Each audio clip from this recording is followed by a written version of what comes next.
The most sad thing that I hear as a youth minister, and I hear it a lot, it goes something like this. It's from parents.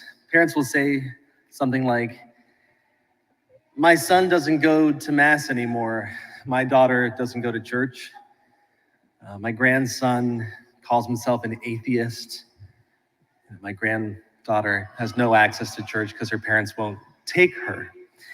And I guess that makes sense because when we look at the most recent statistic, 70% of Catholics over the age of 18 leave the church once they turn 18.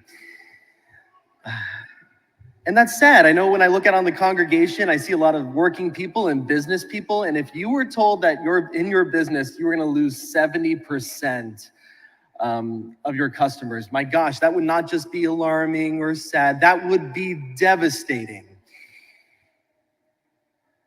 But that's not our story at St. Luke the Evangelist Parish. Something different is happening.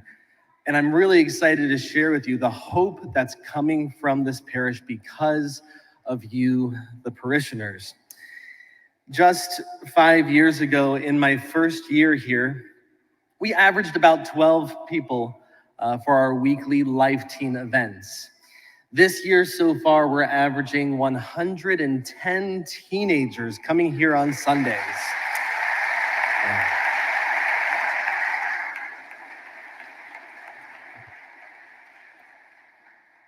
Yeah, it is cool, but there's more than that I just have to share. This past year, here's some stats.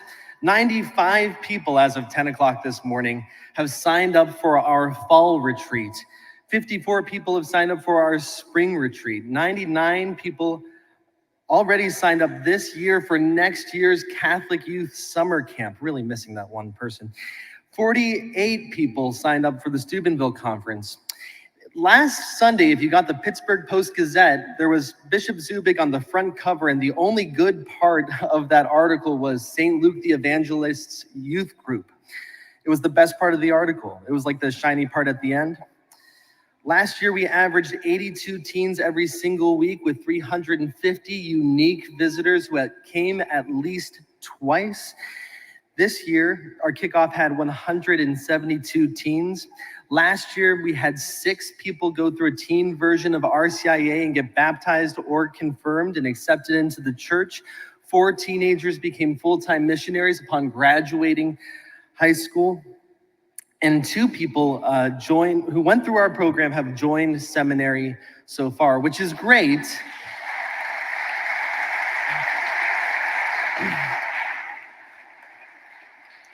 Because Father Chris really needs a retirement plan. He works a lot. I'm working for you, man. Like, whew. And how is this happening? Like, what's the strategy?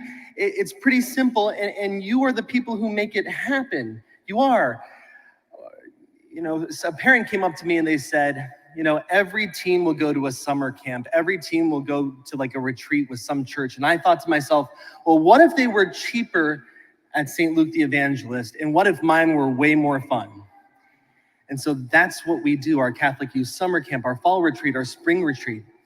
The goal of the Red Envelope campaign, which I'm running today again for the 5th year in a row, is to raise as much money as we can to bring the prices of these experiential retreats down as far as we can. And we can bring them down based on how much we make at this one fundraiser for the whole year. This is my budget. And so it works like this if you're unfamiliar. In the back, there is a table with 100 red envelopes. And on each envelope, there's a number between 1 and 100. I just want you to take a moment when the final song is playing and when you're singing to pray and say, Lord, what number do you want me to pick? Is it my lucky number? Is it 62? Take that number envelope, bring it home, fill that envelope with a check or cash, make it out to St. Luke's, bring it back and put it in the basket at Mass, bring it to the office, bring it to me, bring it by carrier pigeon. I don't care how it gets here. And all this will go to our budget for the entire year and bringing down the cost of these experiential retreats. We all know this to be true. that when you fall in love with something, you want to learn more about it and you want to tell your friends about it. And that's what happens on retreats, and that's what happens at these summer camps, where there's adoration, where there's confession, where there's mass every day. It's been working all because of this parish and your generosity in the past, and I need your help because we have way more people this year than last year and the year before. I don't know how we're gonna do it, is where my heart is when I come up here today. Two more things. Teens, tonight you're invited to Life Teen. It's from 5 to 7 p.m. It's in the youth room. You're invited for all-you-can-eat hot dogs, which ought to be outrageous. And a talk about relationships and a relationship Q&A. We're gonna be asking questions like how to date Catholic, how far is too far, all the questions that you've always wanted to know. Look, I can promise you this, that at Life Teen, you are going to have at least a moderate amount of fun. So bring a friend. And we're gonna be talking about like the hard-hitting, actually Catholic issues in a way that you're ready for, because you've heard this before in the past, that you are the future of, America. You're the future doctor, you're a future lawyer, you're a future president. Sounds like an awful gig, actually. But the Catholic Church says this, so hear me. You are not the future. You are the church right now. This building belongs to you. These stained glass windows are your inheritance. You're just as much of a Catholic as I am or Father Chris is. And so you have the same access to Jesus Christ's heart. I can promise you that if you want to hear God's voice, not in a, oh, that's cute and a nice way to, like a nice thing to say way, but a real way that changes your life, come to Life Teen. So if you normally exit through the different exits, please just stop by the back. Come say hi to me. I always appreciate that. And thank you so much. If now's not the time to give, I understand. But now is the time to pray. This program will fail if you don't pray for us. I mean it. That is true. So please keep praying for our teens as we continue to grow. Thanks.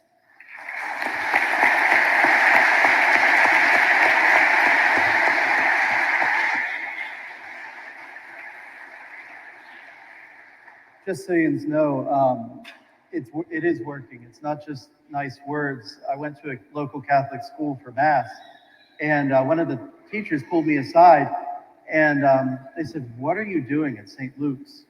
Because we have theology club meetings toward the end of the day, and they're full, and they're vibrant, and they're active. And it's the kids from St. Luke's, it's the teens from St. Luke's who are getting them like that. So what are you doing? So thank you for your support, and